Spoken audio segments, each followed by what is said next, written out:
Et qui ne voudrait pas se sentir bien, ne manquer de rien? Pensez-y un peu. Ok, je pense que si on devait faire un sondage, on aurait un 10 sur 10, dans le sens que la plupart des gens veulent se sentir bien et bien sûr, qui veut manquer de quoi que ce soit? On veut ne manquer de rien. On veut vivre une vie tout simplement de plénitude. On veut vivre pleinement. Ok, je pense que Jésus, je veux dire, il y a pas, il y a personne qui l'a mieux dit que Jésus lui-même en disant que je suis venu pour que vous puissiez avoir la vie et la vie plus abondamment. Il y a même une version qui dit jusqu'à ce qu'elle déborde. Okay? Donc le concept de la vie doit vraiment être réévalué, doit être revu pour qu'on le comprenne comme on devrait le comprendre idéalement parlant. J'ai suivi un documentaire sur la santé, ok? C'est, ça s'appelle The Maha Movie, ok? Make America Healthy Again. Ok, c'est révoltant quand on voit, on va dire, toute la corruption dans le système de santé, pharmaceutique, etc. C'est incroyable. Le système alimentaire, c'est un documentaire que tout le monde devrait voir. C'est un documentaire que toute la planète devrait avoir vu, devrait voir. C'est en anglais, ce serait bien qu'on soit bilingue, bien sûr.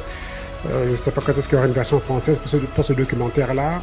Il y a comme, c'est en 16 épisodes et tout. On peut regarder ça gratuitement sur le site.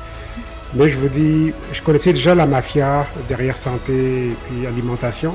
Mais quand on voit certains détails, on voit les interviews des personnes clés, etc., c'est incroyable.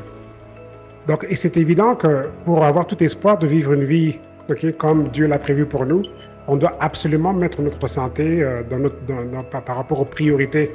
Okay? On ne peut pas envisager notre futur sans planifier, OK, quel genre de santé on aura dans 20 ans, quel genre de corps on aura dans 20 ans, dans 30 ans. On doit vraiment sérieusement penser à ça parce que, je veux vous le dire, je ne vais pas vous faire peur, mais si vous regardez la réalité de ce qui se passe derrière les rideaux, c'est quasiment de l'empoisonnement délibéré, planifié, et c'est au quotidien. Au quotidien. Si vous saviez je veux dire, le nombre d'aliments qui sont faits avec du pétrole, mes amis. Okay? Depuis quand est-ce que le corps humain, okay, est censé donc absorber du pétrole? Je vous dis, c'est tellement révoltant, c'est tellement choquant.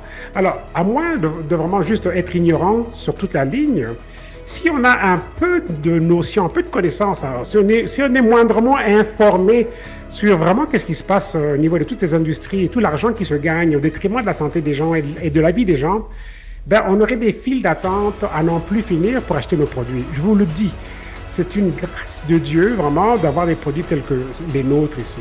Vous voyez un peu? Donc, vu que la vie doit se vivre avec cette notion de se sentir bien, mais comment se sentir bien justement lorsque le corps est délibérément empoisonné? Et j'utilise bien mes mots, et je vous le dis, là, je n'exagère même pas.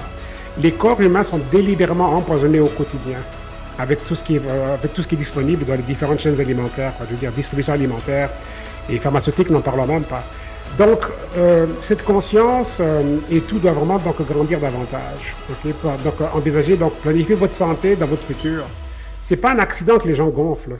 Okay? Avec l'inflammation, prendre du poids, l'obésité, c'est pas un accident. Ces choses sont, ok, malheureusement et de façon très très triste, ok, de façon très très réelle aussi, provoquées vraiment, je veux dire délibérément, quoi. Si vous lisez Paul Zenpilzer, vous assistez à ses conférences. C'est un ancien conseiller économique de la Maison Blanche. Paul Zenpilzer a depuis très longtemps décortiqué et éprouvé ces choses-là. Okay? Donc, se sentir bien, écoutez, ça prend une stratégie, ça prend un plan, ça prend un changement de système. Okay? Par rapport à comment est-ce qu'on s'alimente, comment est-ce qu'on prend soin de nos corps, et on doit prendre soin de nos corps. Même la Bible le dit que nos corps, ce sont les temples du Saint-Esprit, le temple de Dieu. Pensez-y un peu.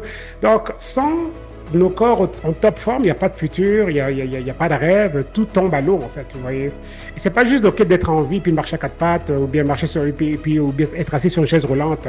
Ce n'est pas ça la vie. Ok, on veut la vie pleinement, ok, plus abondamment. Ça veut dire qu'on est en forme à 95 ans, on est en forme à 105 ans, on est en forme à 115 ans. On peut marcher, on peut courir, on peut faire un jogging. Je sais que ça a l'air fou quand vous m'entendez parler comme ça. Non, ça, ce n'est pas fou. Ça, c'est comme ça que ça devrait être. L'autre façon de vivre, c'est ça qui n'est pas normal.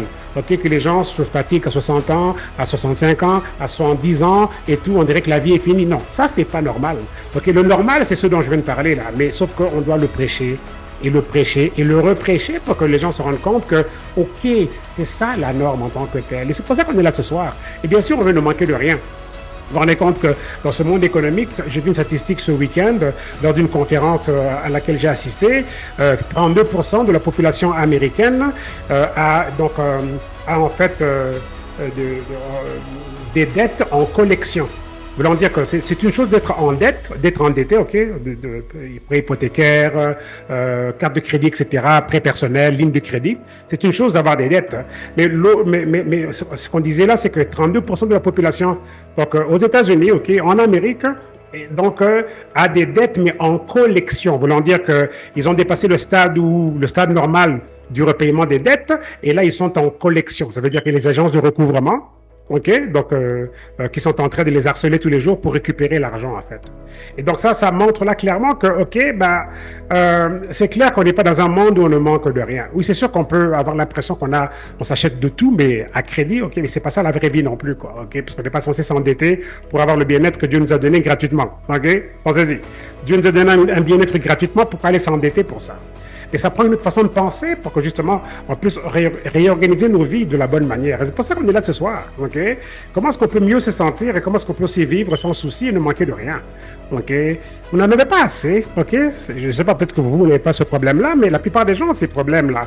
Okay? Vous n'en avez pas assez des factures, vous n'avez pas assez des coups de fil, okay? Vous n'en avez pas assez de vous faire harceler, okay? Parce que ça c'est en retard, telle facture est en retard, telle ligne de crédit n'a pas été repayée, telle carte de crédit est en retard, etc. Les taux d'intérêt n'arrêtent pas d'augmenter ou d'augmenter. Pensez-y un peu, les gens se font charger de l'argent pour emprunter de l'argent. C'est pas gratuit là les cartes de crédit.